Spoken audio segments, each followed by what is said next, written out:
Wakil Ketua Umum PSSI Zainuddin Amali memastikan sumpah warga negara Indonesia untuk Tom Haye dan juga Ragnar Oratmangun serta Martin Paes dilaksanakan pada tanggal 12 Maret. Berkas ketiga pemain keturunan ini terus dikebut dan juga baru saja disetujui oleh Komisi 10 DPR RI pada Kamis 7 Maret. Proses ini terus dipercepat agar mereka bisa segera mendapatkan status warga negara Indonesia.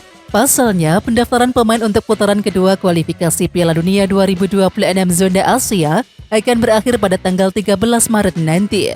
Zainuddin Amali menjelaskan bahwa hadirnya 3 nama tersebut dibutuhkan oleh timnas Indonesia. Apalagi pasukan Sintayong akan menantang Vietnam pada tanggal 21 dan juga 26 Maret nanti. 2 kemenangan di laga tersebut akan membukakan Indonesia lolos ke babak selanjutnya. Sementara itu tanggal 12 Maret sendiri merupakan libur cuti bersama Nyepi, tapi sumpah warga negara Indonesia tetap bisa dilaksanakan. Tujuannya tentu agar mereka bisa segera menyelesaikan proses menjadi warga negara Indonesia. Kita atau PSSI sudah berkomunikasi dengan instansi terkait. Harusnya itu hari libur, tetapi ada pemahaman dari instansi terkait bahwa pembuka kantor untuk kegiatan. Pungkasnya, adanya Haye, Ragnar dan juga Paes tentu jadi tambahan amunisi bagi skuad Garuda saat melawan Vietnam.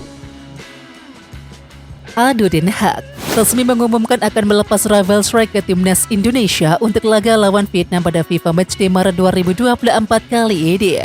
Ado Den Haag sudah mengumumkan melepas Ravel Strike untuk timnas Indonesia. Laman resmi klub mengumumkannya pada Rabu 6 Maret 2024 malam waktu Indonesia Barat. Selain Ravel Strike, Ado Den Haag juga melepas Jorge van der Sande untuk timnas Bonaire. Ravel Strike menunggu Indonesia untuk 2 laga lawan Vietnam di kualifikasi Piala Dunia 2026 putaran kedua. Tulisnya, dengan demikian Ravel Strike jadi nama pertama yang resmi diumumkan masuk dalam 27 nama yang akan dipanggil timnas Indonesia untuk lawan Vietnam. Selain Ravel Strike yang telah diumumkan oleh Ado Den Haag, kemungkinan ada 1 nama baru yang bakal menghiasi skuad Sintayong, yakni CICS. Sintayong sempat menyambangi laga Venezia FC di Italia. Di Instagramnya ia juga memberikan bocoran bila memanggil CICS dengan menyatakan sampai jumpa di tanggal 17 Maret. Sampai jumpa lagi pada 17 Maret, tulis Sintayong.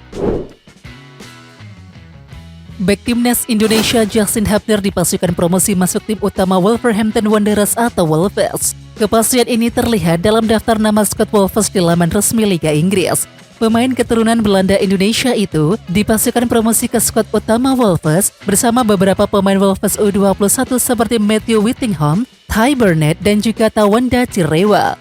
Ya, nama Justin Hubner terpampang jelas dalam skuad Wolves yang akan menghadapi laga pekan ke-28 Liga Inggris. Dalam daftar tim tersebut, Hubner dipastikan bakal mengenakan nomor punggung 67. Walaupun belum diketahui kapan Hubner akan debut bersama tim utama Liga Inggris ini, namun keberhasilan Hubner promosi ke tim utama saja sudah langkah luar biasa. Pasalnya timnas Indonesia akan memiliki pemain yang lebih dekat untuk tampil di Liga Utama Liga Inggris. Semenjak akun Instagram @football.indonesia mengungkapkan bahwa Ole Romeni eligible untuk dinaturalisasi menjadi warga negara Indonesia atau WNI, banyak pecinta sepak bola tanah air yang berharap PSSI langsung bergerak. Sejauh ini PSSI memang belum bersuara perihal pendekatan kepada Ole Romeni. Sementara itu pelatih timnas Indonesia Sintayong juga tidak menyebut nama perihal siapa penyerang keturunan yang tengah dibidiknya. Namun sosok yang biasa membahas pemain keturunan dan juga dekat dengan sejumlah orang dalam PSSI yakni Rizky Hermawan membuat unggahan menarik di stories Instagramnya @ikiawan7.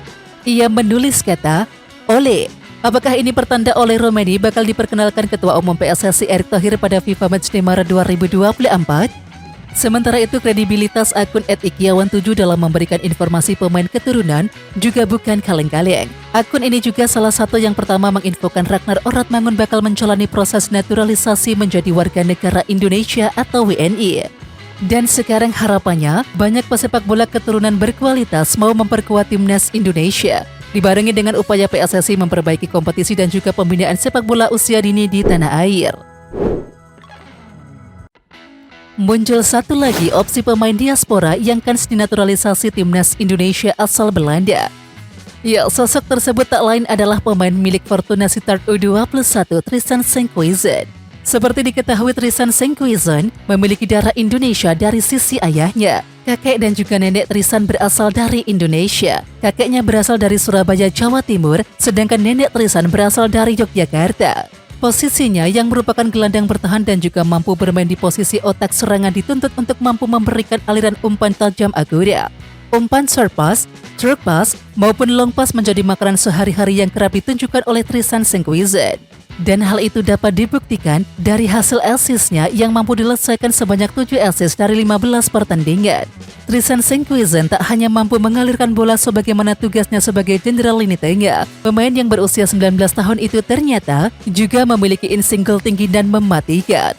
Hal itu dapat dibuktikan dari catatan gol yang berhasil ia persembahkan untuk Fortuna Sittard U21. Dan total, Tristan Sengkuizen mampu bukukan 7 gol dari 15 pertandingan.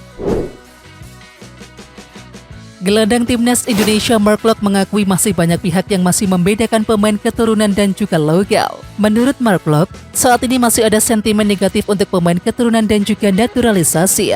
Dia merasakan langsung setelah beberapa kali mendapatkan panggilan ke skuad Garuda. Pemain yang berusia 30 tahun ini melanjutkan, saat Indonesia menang maka semua pemain akan mendapatkan pujian. Namun, saat mereka kalah, mereka menjadi sasaran kritik pedas yang disampaikan oleh netizen. Terus kita kalah, main jelek mereka bilang, oh kita harus pakai lebih banyak pemain lokal. Tidak usah pemain naturalisasi, terlalu banyak provokasi, terlalu banyak kebencian, terlalu banyak diferensiasi, terangnya. Akan tetapi Klok menilai di internal timnas Indonesia kondisinya berbeda. Baik pemain keturunan dan juga lokal sama-sama saling bekerja sama dengan baik. Mereka bahkan cukup akrab ketika pemusatan latihan atau TC berlangsung. Hal tersebut yang membuat dia cukup bingung karena di luar sana kritik terus bermunculan untuk timnas. Pelatih timnas Indonesia U16 Nova Arianto berencana akan menggelar seleksi pemain tahap 2 yang dijadwalkan akan dilakukan setelah peringatan Hari Raya Idul Fitri 2024 ini. Namun dalam seleksi tahap 2 kali ini, mantan pemain timnas Indonesia di era 2000-an tersebut melakukan pertemuan terlebih dahulu dengan pelatih timnas Indonesia senior yakni Sinteyong. Nova Arianto yang dalam beberapa waktu yang lalu telah menemui mentornya di timnas senior tersebut mengungkapkan Sinteyong memberikan beberapa masukan terhadap dirinya dalam proses seleksi pemain timnas Indonesia U16 kali ini. Menurutnya Sinteyong menekankan untuk tetap menerapkan regulasi dan juga pola latihan yang senada dengan timnas-timnas kelompok umur lainnya dan tentunya timnas senior agar tercipta kesinambungan. Ketika ditanya mengenai daftar pemain yang akan masuk seleksi tahap kedua nantinya, Nova Arianto mengaku masih akan menyeleksi secara data di atas kertas mengenai pemain yang akan masuk dalam seleksi nantinya. Dirinya mengungkapkan masih melakukan pemantauan terhadap beberapa pemain yang kini berkompetisi di Liga Junior Indonesia atau Elite Pro Academy. Salah satu tolak ukur yang digunakannya dalam proses seleksi awal kali ini adalah jam terbang pemain tersebut saat membela klubnya di kompetisi EPA. Selain itu, Nova Arianto juga menegaskan akan kembali memberlakukan seleksi cukup ketat dalam proses tahap 2 kali ini. Dan dipastikan hanya pemain-pemain yang berkualitas saja yang bisa lolos ke tahap selanjutnya. Nova Arianto mengaku sudah mengantongi nama pemain diaspora Indonesia yang dipilih untuk dipanggil ke seleksi timnas Indonesia U16. Sebelumnya, Nova Arianto mendapatkan 37 nama dari Kemenpora. Dari 37 nama tersebut, ada 9 yang memiliki paspor Indonesia. Dari 9 ini, sedang coba dicek kualitasnya oleh Nova Arianto.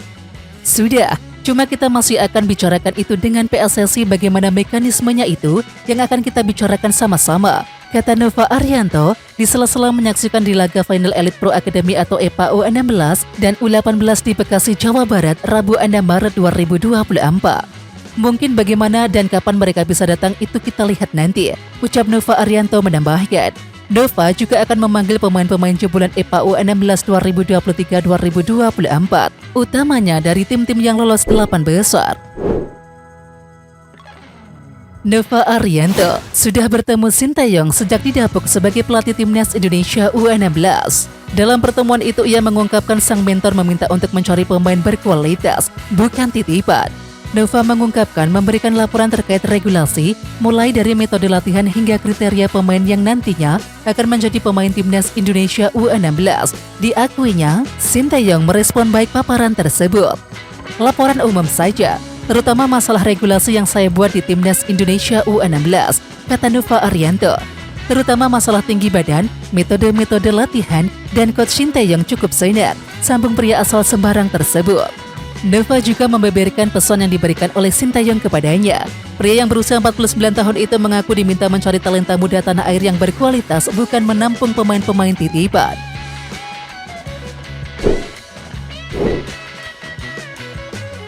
Oke Timnas Lovers, siapa kita? Kita Indonesia.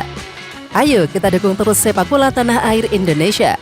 Jangan lupa dukung terus Garuda Raya Channel dengan subscribe, like, dan komen karena saran dan kritik kalian sangat bermanfaat untuk perkembangan channel ini. Tungguin video selanjutnya dari Garuda Raya Channel. Salam olahraga.